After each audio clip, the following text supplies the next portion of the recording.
Atomic Habits by James Clear. This book has revolutionized the way we think about habits and personal growth.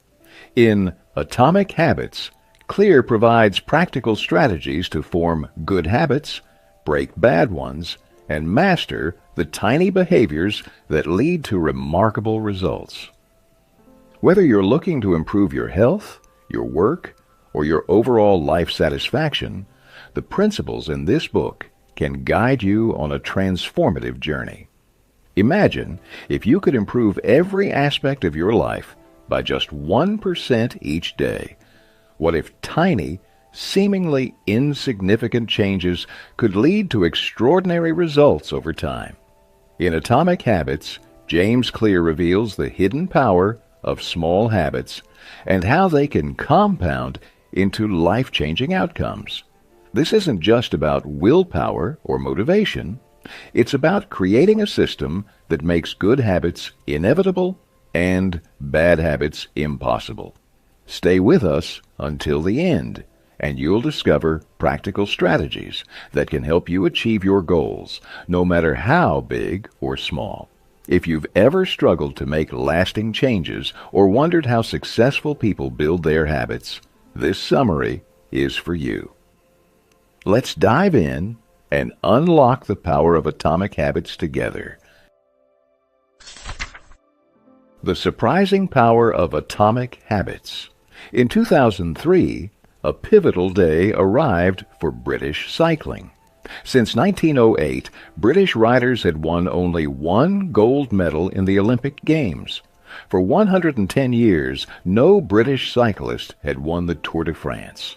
The performance of British riders was so dismal that no top bike manufacturers wanted to sell bikes to the team for fear of tarnishing their reputation. However, when the governing body for professional cycling in Britain hired Dave Brailsford, something unprecedented happened. What set him apart from other coaches was his commitment to his strategy, which he called the aggregation of marginal gains. This strategy meant looking for improvements in every small detail. Brailsford started making small adjustments to his team. These changes weren't large, but small tweaks, such as redesigning the bike seats for more comfort, having riders wear electrically heated overshorts to maintain the ideal muscle temperature, and rubbing alcohol on the tires for better grip. These small changes led to improvements and better results. In the 2008 Beijing Olympic Games, the team performed exceptionally well. But how did this happen? How did an ordinary team of athletes become world champions with just small changes? No one could have imagined that these small efforts could make such a big difference.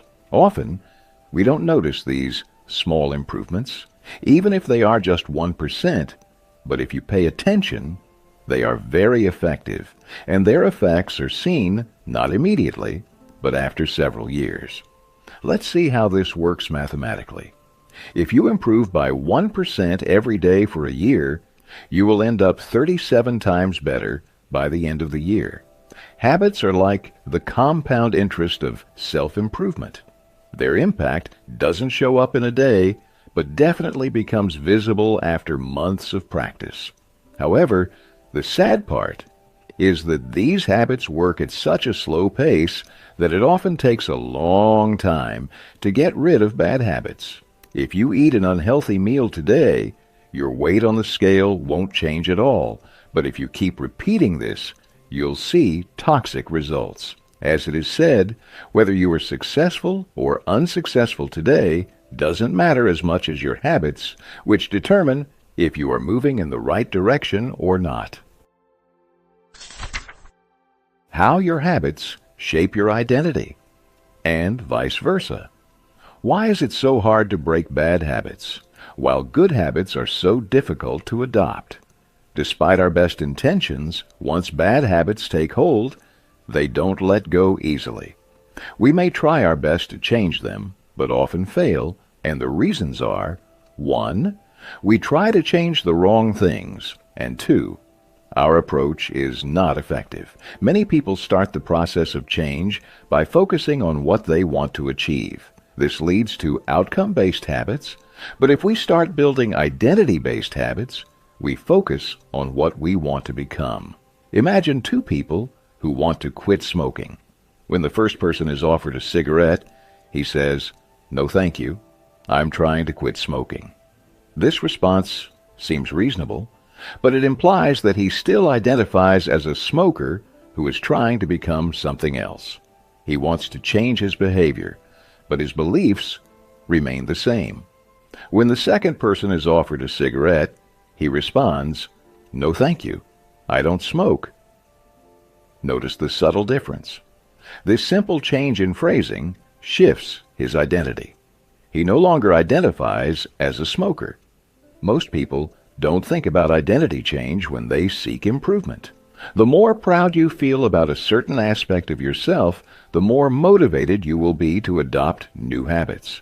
You just need to decide what you want to become, and by making small changes in your habits, you can prove it to yourself. How to build better habits in 4 simple steps. In 1898, a psychologist named Edward Thorndike conducted an experiment that revealed how habits and rules form our behavior. Thorndike had a keen interest in studying animal behavior, so he started with cats. He placed each cat inside a puzzle box. The box had a door that the cat could easily open by pressing a lever or pulling a loop of cord. Most cats, upon being placed in the box, would try to escape by sniffing corners and pawing at the walls. Eventually, they would discover the lever and press it to open the door and escape. After 20-30 trials, it became clear that the cats developed a habitual behavior.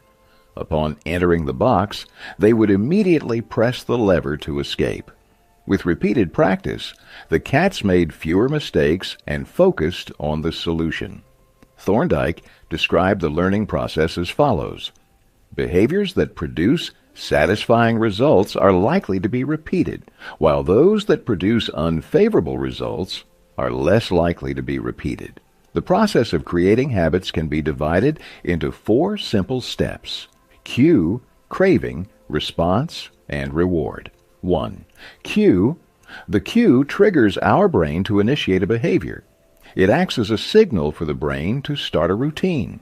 This can be anything that provides a hint about the potential reward. Since the cue is the first sign of the reward, it often leads to cravings. 2. Craving. Cravings are the motivational forces behind every habit. Without craving a change, we have no reason to act. For instance, you don't crave smoking a cigarette, you crave the relief it provides. Cravings drive our actions because they are linked to a desire for a specific outcome. 3. Response. The response is the actual habit you perform, which can take the form of a thought or an action. Whether a response occurs or not depends on how motivated you are and how much effort it requires. If a particular action demands too much effort, it might not become a habit. 4. Reward. The reward is the end goal of every habit. It satisfies your craving and teaches you which actions are worth remembering in the future. The cue notices the reward. The craving wants the reward, and the response achieves the reward. If any of these steps are insufficient, a behavior will not become a habit. Understanding this loop helps in designing better habits and breaking bad ones. The first law: make it obvious. The man who didn't look right. I once heard a story about a woman who had been working as a paramedic for many years. She attended a family gathering and became very concerned when she saw her father-in-law. She told him that something about his condition didn't look right and insisted that he should go to hospital immediately. Just a few hours later, he underwent surgery at the hospital, revealing that a major artery was blocked, which could have led to a heart attack at any moment. Thanks to the woman's alertness, the old man's life was saved. The human brain operates like a prediction machine. It observes every small detail and constantly monitors what's happening around you. For instance, a paramedic can recognize a heart attack patient just by looking at their face because their brain has learned to notice the cues that predict certain results. Similarly, your brain can start noticing cues that are important to you as you practice and pay attention to them. These cues become so common in our habits that we often don't even notice them. However, before building new habits, it's essential to pay attention to your current ones. This can be challenging because our habits are often automatic and ingrained over years of repetition. The biggest challenge is becoming aware of what you actually do. To do this, you need to make a list of your daily habits.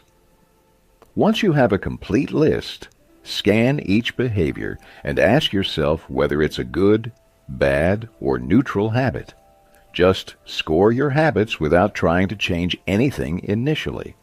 You need to acknowledge what you do. Don't blame yourself for your faults or praise yourself for your successes. The process of behavior change always starts with awareness. The best